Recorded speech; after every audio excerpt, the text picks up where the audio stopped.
அன்பு நெஞ்சங்களுக்கு அடியேனின் பணிவான நமஸ்காரம்.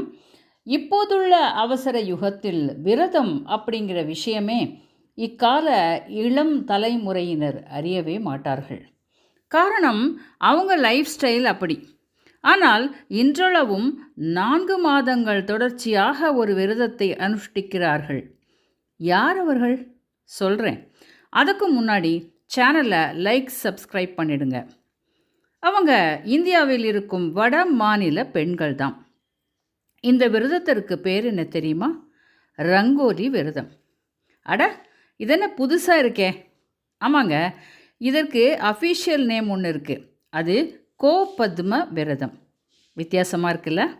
வாங்க தெரிஞ்சுக்கலாம். கோ என்றால் பசு, பத்மம் என்றால் தாமரை. விலங்குகளில் ஒஸ்தியானது பசு. அதேபோல் விலை மதிப்பில்லாத மலர் தாமரை. அதாவது பசுக்களை நாம் பாதுகாக்கணும், ஏன்னா அது கோமாதா இல்லையா? தாமரைக்கு ஒரு மரியாதை. ஏன்? சேற்றில் மலர்ந்தாலும் அது புனிதமான மலர். சாதுர்மாசியம், சதுர் என்றாலே 4 என்பது பொருள். சதுரம் அப்படின்னு கூட சொல்கிறோமே.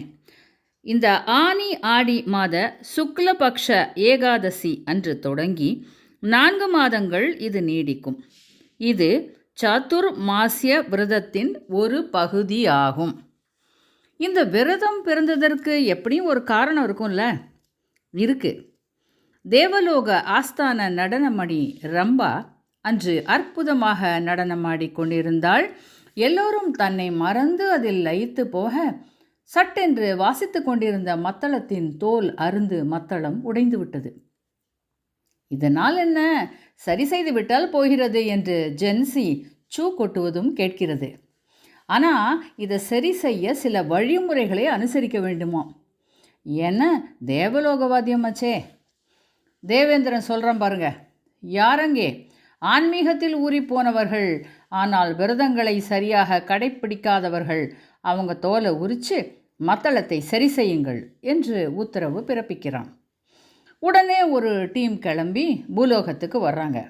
அதுக்கு லீடு யார் தெரியுமா? நம்ம யம தர்மராஜன் தான். அங்கே ஒரு பிரபலமான பெண்மணி, பகவானுக்கே சொந்தக்காரி.